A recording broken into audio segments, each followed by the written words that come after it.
ஒரு எமர்ஜென்சிக்காக ஒரு கவர்மெண்ட் ஜிஹெச்சுக்கு போனால் அங்கே வந்து ஃபர்ஸ்ட் எய்டு பார்க்கறதுக்கு கூட டாக்டர் இல்லாத அளவுக்கு அவ்வளோ கொடூரமாக இருக்குங்க சார்.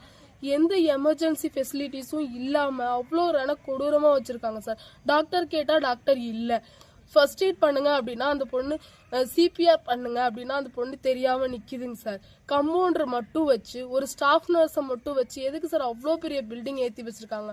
இங்கே இருக்க 18 கிராமத்துக்கு இது ஒரே ஒரு ஹாஸ்பிட்டல் சார்.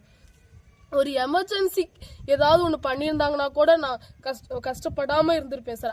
108 கால் பண்ணி 108 வருதுங்க சார். அவங்க கம்ப்ளைண்ட் ரைஸ் பண்ணுங்க, அப்போதான் நான் பார்க்க முடியும்னு சொல்கிறாங்க சார். நான் எமர்ஜென்சிக்காக கூட்டிகிட்டு போய் நிற்கிறேன், கம்ப்ளைண்ட் ரைஸ் பண்ணுங்க அப்படின்னு சொல்கிறாங்க சார். எமர்ஜென்சிக்காக நிற்கிறத நான் பார்ப்பேனா இல்லை கம்ப்ளைண்ட் ரைஸ் பண்ணிட்டு நான் இருப்பேனா சார்? கடைசியா சார் அந்த குழந்தை இல்லாமலே போயிடுச்சு சார். ஒரு ஃபர்ஸ்ட் எய்ட் பண்ணியிருந்தா நான் எவ்வளோ சந்தோஷப்பட்டு சந்தோஷமா இருந்திருப்பேன் சார். இந்நேரம் என் கையில ஒரு 10 நிமிஷம் கேப்ல ஏதாவது ஒன்று ஆக்சிஜன் வச்சிருந்தாங்கன்னா அந்த அளவுக்கு நான் கூட்டிட்டு போய் நான் ஹாஸ்பிட்டல்ல பார்த்துருப்பேன் சார். வேற ஹாஸ்பிட்டல்ல எமர்ஜென்சிக்காக போன ஹாஸ்பிட்டல்ல ஒண்ணுமே இல்லாம என் பையனை கொண்டு என் கையில கொடுக்குறாங்க சார். நான் என்ன சார் பண்ணுவேன்? டாக்டர் இல்லைங்களா? டாக்டர் இல்ல, நர்ஸுக்கு எந்த ஒரு விஷயமே தெரியல. 108 வருது, 108ல எதுவுமே கிடையாது.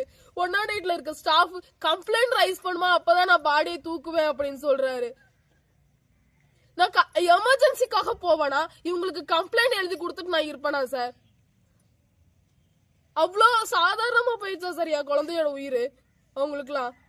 சார் 11:30 வருஷம் டாக்டர் ஹாஸ்பிட்டலுக்கு வரலாட்டி எதுக்கு சார் அந்த ஹாஸ்பிட்டல்? எனக்கு 18 கிராமத்துக்கு ஒரே ஒரு ஹாஸ்பிட்டல் தான் சார் இருக்கு. நான் தூக்கி கொடுத்துட்டு உட்காந்துருக்கேன் பாரு. இந்த சர்க்கிள் யாருமே இனிமேட்டு நடக்க கூடாதுங்கிறதுக்காக தான் சார் நான் இவ்வளோ ரிஸ்க் எடுத்து எல்லா வேலையும் பார்த்துட்டு இருக்கேன் சார். என்னால முடியாத பட்சத்துல கூட ஐயோ என் குழந்தைய தான் நான் விட்டுட்டேனே, அடுத்த குழந்தையாவது நல்லா இருக்கணும், அடுத்தவங்களாவது நல்லா இருக்கணும் அப்படின்னு தான் சார் நான் இப்போ உங்களை கூப்பிட்டு நியூஸ் கொடுத்துட்டு இருக்கேன் சார். எந்த ஒரு ஹாஸ்பிட்டல்? கண்ணனூர் அரசு மருத்துவமனை சார், துறையூர் தாலுக்.